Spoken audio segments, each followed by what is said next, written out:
Hey all welcome to impulse. നമ്മൾ നോക്കാവുന്ന regulatory concept ആണ്. ഭയങ്കര സിമ്പിൾ ആണ് കേട്ടോ. നമ്മളിതിൽ കുറേയൊക്കെ പഠിച്ച കാര്യങ്ങളാണ്. റെഗുലേറ്ററി അഫയേഴ്സ് നിങ്ങൾക്ക് ഓൾറെഡി അറിയാം. നമുക്ക് എന്താണ് നമ്മുടെ ഫാർമസ്യൂട്ടിക്കൽ റെഗുലേഷന് വേണ്ടി ഹെൽപ്പ് ചെയ്യുന്നതാണ്. ബാക്കി IND അറിയാം, NDA അറിയാം, AND അറിയാം, ജനറിക് ഡ്രഗ് പ്രൊഡക്റ്റ് അറിയാം, DMF അറിയാം.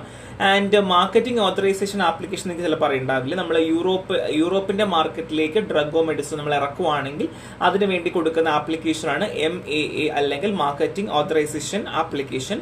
And ASMF active substance master ഫയലാണ്. ഇവിടെ നമ്മൾ EMA അല്ലെങ്കിൽ MHRA ലേക്കാണ് നമ്മൾ സബ്മിറ്റ് ചെയ്യുന്നത് കേട്ടോ.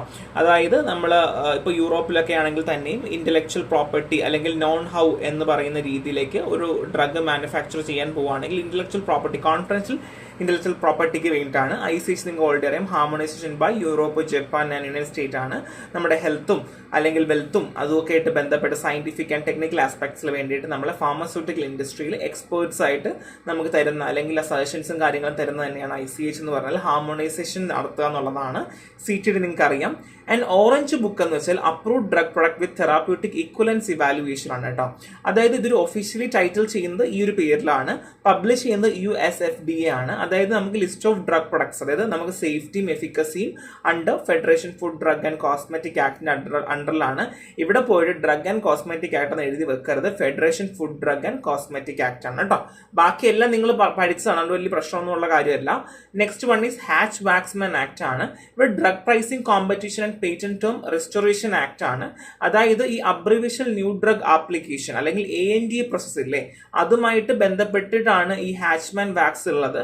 അതായത് നമുക്കൊരു ജനറിക് ഡ്രഗിന് FDA approval without duplicating costly clinical trial. നമ്മൾ കഴിഞ്ഞ ക്ലാസ്സിൽ പറഞ്ഞിരുന്നു, വെറുതെ നമ്മൾ വീണ്ടും ക്ലിനിക്കൽ ട്രയൽ ചെയ്യേണ്ട ആവശ്യമില്ല. ഇപ്പോൾ ഒരിക്കൽ ചെയ്തിട്ടുണ്ട് അല്ലെങ്കിൽ ഒരേ ഡ്രഗിൽ ചെയ്തിട്ടുണ്ടെങ്കിൽ പിന്നെ ജനറിക് ആണ് ഇറക്കുന്നതെങ്കിൽ അത് വീണ്ടും ചെയ്യേണ്ട ആവശ്യമില്ല. ഞാൻ ഓൾറെഡി പറഞ്ഞിട്ടുണ്ട്, നിങ്ങൾ ഓർക്കുന്നു എന്ന് ഞാൻ വിചാരിക്കുന്നു. സോ ഈ ഒരു പേറ്റന്റ് സർട്ടിഫിക്കേഷന് വേണ്ടിയിട്ട് നമുക്ക് കുറച്ച് കാര്യങ്ങൾ ചെയ്യാനുണ്ട്. 505(2) ആപ്ലിക്കേഷനിലാണ് നമ്മൾ ഈ പേറ്റന്റിന് വേണ്ടി നമ്മൾ കൊടുക്കുന്നത് കേട്ടോ. So application for each patent list in the orange book. So നമുക്ക് ഓൾറെഡി നമ്മുടെ ഓറഞ്ച് ബുക്കിനകത്തുള്ള മരുന്നുകളിലെയാണ് നമ്മൾ എന്ത് ചെയ്യുന്നത്, ഈ ജനറിക് ഡ്രഗിന് വേണ്ടി എടുക്കുന്നത്. അപ്പം ഇപ്പൊ ബേസിക്കലി നമ്മൾ ഓറഞ്ച് ബുക്കിനകത്ത് ഓൾറെഡി അപ്രൂവ് ചെയ്ത ഡ്രഗുകൾ നമ്മൾ ജനറിക് ആയിട്ട് മാനുഫാക്ചർ ചെയ്യാൻ വേണ്ടി നമ്മൾ പേറ്റന്റ് എടുക്കാൻ വേണ്ടി പോവല്ലേ. അപ്പൊ അവിടെ തന്നെ പാര 1, പാര 2, പാര 3, പാര 4 ഉണ്ട്. പാര 1 ആണെങ്കിൽ പേറ്റന്റിന്റെ ഇൻഫർമേഷൻസ് ഇല്ല എന്നുള്ളതാണ്, no required patent information has been filed ആണ്. ആൻഡ് പാര 2 ആണെങ്കിൽ പേറ്റന്റ് എക്സ്പയർ ആയി. പാര 3 ആണെങ്കിൽ ഒരു പെർട്ടിക്കുലർ ഡേറ്റിൽ എക്സ്പയർ ആകും. പാര 4 ആണെങ്കിൽ പേറ്റന്റ് ഇൻവാലിഡ് ആണ് എന്നുള്ളതാണ്. And 180 day exclusively. So Hatchman amendment provide an incentive 180 days of marketing exclusive to first generic application who challenges a list patent by fill by para 4 certification and thereby risk defending a patent infringement suits. അപ്പോൾ ഞാൻ already പറഞ്ഞതുപോലെ patent invalid ആണ് എന്നുണ്ടെങ്കിൽ 180 ദിവസം മാർക്കറ്റിൽ എന്ത് ചെയ്യുന്നു, exclusively ഒരു ഇൻസെന്റീവ് കൊടുക്കും എന്നുള്ളതാണ് ആദ്യത്തെ ജനറിക് ഡ്രഗ് ആപ്ലിക്കേഷൻ കൺസിഡറേഷനിൽ. അവിടെ ആരെങ്കിലും ചലഞ്ച് ചെയ്യുന്നുണ്ടോ അല്ലെങ്കിൽ വേറെ എന്തെങ്കിലും ഉണ്ടോ എന്നുള്ള കാര്യങ്ങളൊക്കെ നോക്കുകയായിരിക്കും ആ സമയത്ത് ചെയ്യേണ്ടാവുക. അതായത് ഇത്രയേ ഉള്ളൂ. ഇപ്പൊ ഞാൻ പാര 4 അനുസരിച്ചിട്ട് ഞാൻ ഒരു പേറ്റന്റ് ഇൻവാലിഡ് ആയിട്ട് ഞാൻ ആപ്ലിക്കേഷൻ വെക്കുകയാണെന്നുണ്ടെങ്കിൽ 180 days നമുക്ക് ഇൻസെന്റീവ് ഇട്ട് കൊടുക്കും. ആ സമയത്ത് ചലഞ്ച് ചെയ്യുന്നുണ്ടോ എന്നുള്ള കാര്യങ്ങളൊക്കെ നോക്കുമായിരിക്കും ചെയ്യേണ്ടാവുക. And certificate of suitable to monograph of the European pharmacopoeia CEP ആണ്.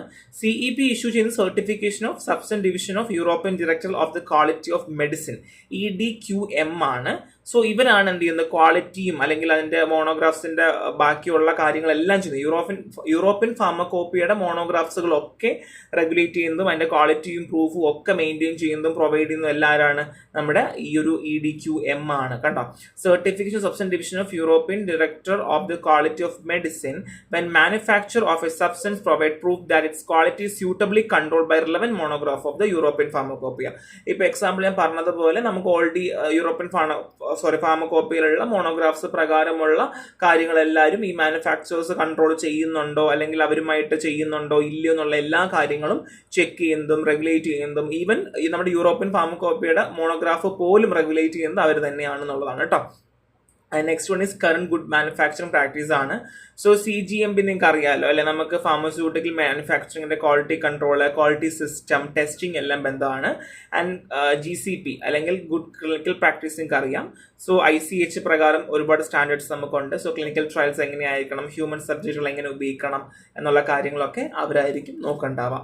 ആൻഡ് ഇന്ത്യൻ റെഗുലേഷൻ ആൻഡ് ഗൈഡ് ലൈൻസിൽ ഡ്രഗ് ആൻഡ് കോസ്മെറ്റിക് ആക്ട് 1940 പറയുന്നുണ്ട്. അവിടെ ഷെഡ്യൂൾ M അറിയാമെന്ന് വിശ്വസിക്കുന്നു. നമ്മുടെ general requirement for factory plant equipment ഒക്കെയാണ്. ടി ആണെങ്കിൽ എന്താണ് ആയുർവേദ സിദ്ധ യുനാനിയാണ്. വൈ ആണെങ്കിൽ ഗൈഡ് ലൈൻസ് for clinical research in India ആണ്. സോ ഫാർമസി ആക്ട് അറിയാലോ, ഇതെല്ലാം ആക്ടുകളാണ്. ഈ ആക്ടുകളൊക്കെ കാണാതെ പഠിക്കുക, ഈ റെഗുലേഷൻസും ഗൈഡ് ലൈൻസും. ഇത് പറഞ്ഞു തരേണ്ട ആവശ്യമില്ല, ഓൾറെഡി നമുക്ക് അറിയുന്നതാണ്. കൺസ്യൂമർ പ്രൊട്ടക്ഷൻ ആക്ട് 986 ഉണ്ട്, national pharmaceutical pricing authority NPPA ഉണ്ട്, ആൻഡ് CDSC ഉണ്ട്, and narcotic drug and psychotropic substance act 985 ഉണ്ട്, and prevention of food adulteration act 1954 ഉണ്ട്. അപ്പം ഇതെല്ലാം നമ്മൾ ഓൾറെഡി ജൂറിസിലൊക്കെ പഠിക്കുന്ന കാര്യമാണ്. ഇനി ഓറഞ്ച് ബുക്ക് ചോദിച്ചു കഴിഞ്ഞാൽ അപ്പോൾ ഓറഞ്ച് ബുക്ക് ചോദിക്കാം, 1-5 മാർക്കിനൊക്കെ ചോദിച്ചേക്കാം. അപ്പൊ ഇത് എഴുതണം എന്തായാലും. ഓറഞ്ച് ബുക്കിന്റെ കണ്ടന്റ് എന്തൊക്കെയാണ്? ഇൻട്രൊഡക്ഷൻ ഉണ്ട്, കണ്ടന്റ് എക്സ്ക്ലൂഷൻ ഉണ്ട്, therapeutic ഇക്വലൻസ് and statistical criteria for bioavailability, reference list drug, general policy, practitioners, therapeutic equivalent evaluation code, and description of special evaluation code.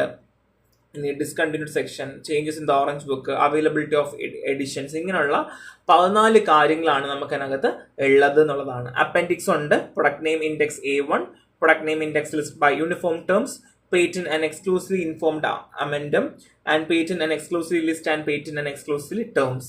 So ഇതൊക്കെ കാണാതെ പഠിക്കാൻ പറ്റുവാണെങ്കിൽ പഠിക്കാം. ബിക്കോസ് നമുക്ക് അത്യാവശ്യം ഉണ്ട് title 1 and title 50 CRF table of content. നമുക്ക് എല്ലാം ഒന്നും പഠിക്കാൻ പറ്റില്ല, പക്ഷെ ഓറഞ്ച് ബുക്കിനെ പറ്റി ചോദിക്കുവാണെങ്കിൽ അറ്റ്ലീസ്റ്റ് നിങ്ങൾക്ക് ഇത് വായിക്കുമ്പോൾ കുറെ നിങ്ങളുടെ മനസ്സിൽ നിൽക്കുമല്ലോ. ഇപ്പോൾ domestic security, administrative personal, president എന്നൊക്കെ പറഞ്ഞിട്ട് കുറച്ചും കൂടെ മനസ്സിൽ നിൽക്കും.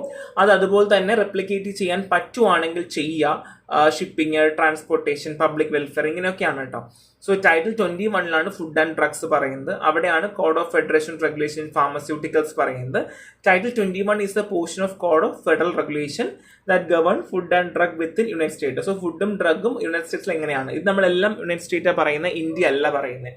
സോ അവിടെയാണ് FDA, DEA, ONDCP പറയുന്നത്. And title 21 chapter 1 food and drug administration, chapter 2 ആണെങ്കിൽ ഡ്രഗ് എൻഫോഴ്സ്മെന്റ് അഡ്മിനിസ്ട്രേഷൻ, ചാപ്റ്റർ 3 ആണെങ്കിൽ office of national drug control policy കേട്ടോ.